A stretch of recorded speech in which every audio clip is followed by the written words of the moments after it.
YCP నేతలకు మంత్రి నారా లోకేష్ మరోసారి వార్నింగ్ ఇచ్చారు. తాను రాసుకున్న రెడ్ బుక్లో కొత్తగా పేర్లు రాయించుకోవద్దని సలహా ఇచ్చారు. ఈసారి పేరు రాశానంటే అంతే సంగతులంటూ తేల్చి చెప్పారు. ప్రతిపక్షంలో ఉండగా రెడ్ బుక్ తెరిచిన లోకేష్ ఇప్పుడు చేతిలో అధికారం ఉన్నా ఇంకా రెడ్ బుక్ పేరును ప్రస్తావించడం చర్చకు దారితీస్తుంది. ఇప్పటికే రెడ్ బుక్ రాజ్యాంగం అంటూ ప్రతిపక్షం విమర్శలు ఎక్కుపెడుతుండగా అందులో పేర్లు ఉన్న వారంతా ఏదో ఒక రకమైన శిక్షను అనుభవిస్తున్నట్టే చెబుతున్నారు. ఈ నేపథ్యంలో మంత్రి నారా లోకేష్ మళ్ళీ అదే వార్నింగ్ ఇవ్వడం ఆసక్తి రేపుతోంది.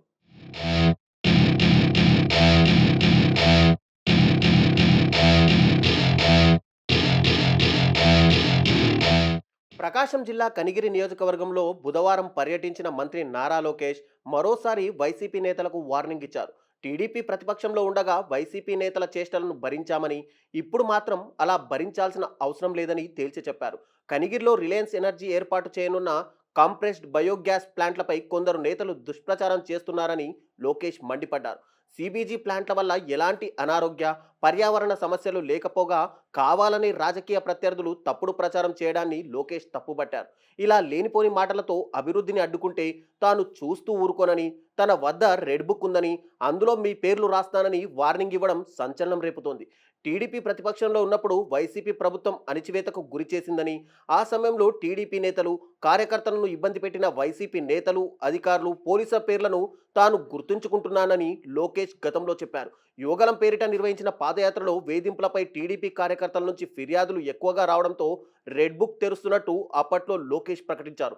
తొలిసారి రాయలసీమ జిల్లాలో రెడ్ బుక్ పై ప్రకటన చేసిన లోకేష్ పాదయాత్రలో ప్రతి సభలో రెడ్ బుక్ ఉందని చూపుతూ నాటి అధికార పక్షాన్ని హెచ్చరించేవారు.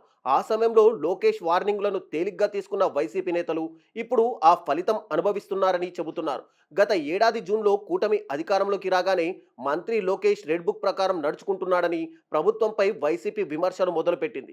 ప్రభుత్వం కొలువుదీరిన నెల రోజుల్లోనే దేశ రాజధాని ఢిల్లీలో ధర్నా చేసిన వైసీపీ మంత్రి లోకేష్ రెడ్ బుక్నే ప్రధానంగా హైలైట్ చేసింది. అంటే నెల రోజుల్లోనే రెడ్ బుక్ తడాకా ఏంటో రుచి చూసిన వైసీపీ నేతలు తమ అధినేత జగన్తో ఆ బాధ చెప్పుకోవడంతో మంత్రి లోకేష్ పవర్ఫుల్గా పనిచేస్తున్నారని అందరికీ తెలిసింది.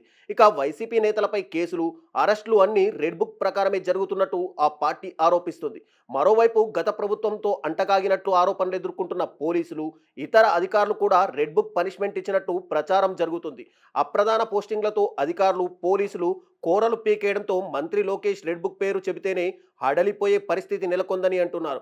ఇప్పటి వరకు గత ప్రభుత్వంలో ఆరోపణలు, విమర్శలు ఎదుర్కొన్న వారి పేర్లే రెడ్ బుక్లో ఉన్నాయి. వారిపైనే చర్యలు తీసుకుంటున్నారు. అయితే ఇప్పుడు కూడా మంత్రి లోకేష్ రెడ్ బుక్ కోసం ప్రస్తావించడమే రాజకీయంగా ఆసక్తి రేపుతోంది. చేతిలో పూర్తి స్థాయి అధికారం ఉండగా రెడ్ బుక్ రాయాల్సిన అవసరం ఏంటని ప్రశ్న తలెత్తుతోంది. అభివృద్ధిని అడ్డుకునే వారిపై చట్ట ప్రకారం చర్యలు తీసుకోవచ్చు కదా అనే చర్చ జరుగుతుంది. అయితే అధికారంలో ఉన్న తన కార్యకర్తలను నిరంతరం ఆకట్టుకునేందుకే లోకేష్ ప్రయత్నిస్తున్నారని, ఆయనలో మాస్ లీడర్ ఎలివేషన్ కోసం ఈ తరహా వార్నింగులు ఇస్తున్నారని పరిశీలకులు అభిప్రాయపడుతున్నారు.